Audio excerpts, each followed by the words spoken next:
It's how you end your life. Because the hadith, he describes the man will live pious all his life, and his last day he goes to kufr and he dies a disbeliever, goes to hell. What was written for him.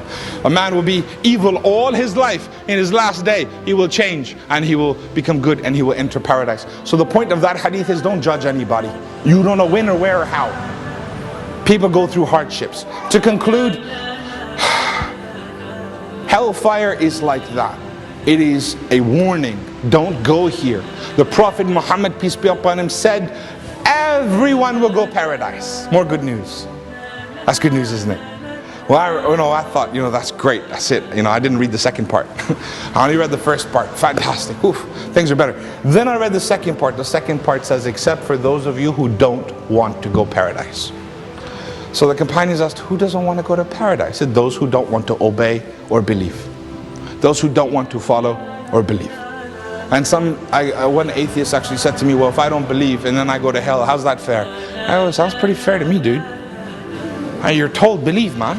But if you don't believe, it means it doesn't exist. So if it doesn't exist, why are you asking me this question? What are you worried about?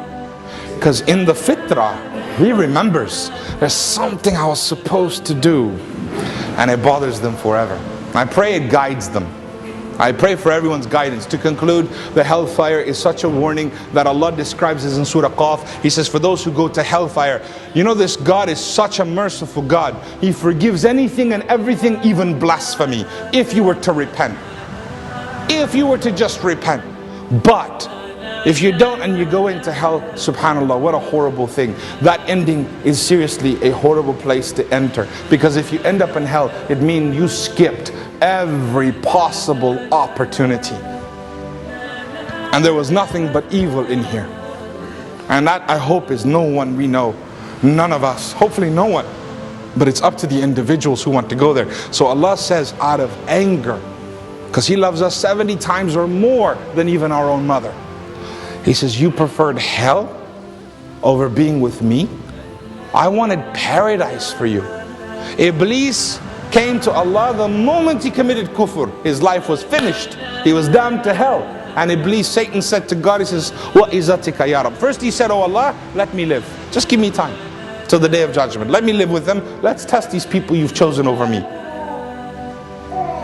And so Allah answered his dua and said, okay, you have this. So he said, Wa izzatika ya Rab, by your honor, O Allah, I swear that I will mislead them so long as their soul remains in their body. Meaning I will tempt them towards wrong. And Allah said, and by my honor and my glory, I swear, so long as they keep coming back to me, I will forgive them.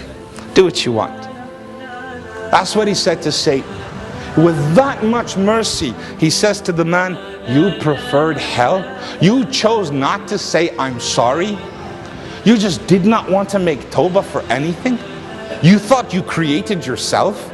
You thought the future was just for you? So then he says, out of anger, then have hell upon hell, upon hell, upon hell. Meaning, why did you pick that?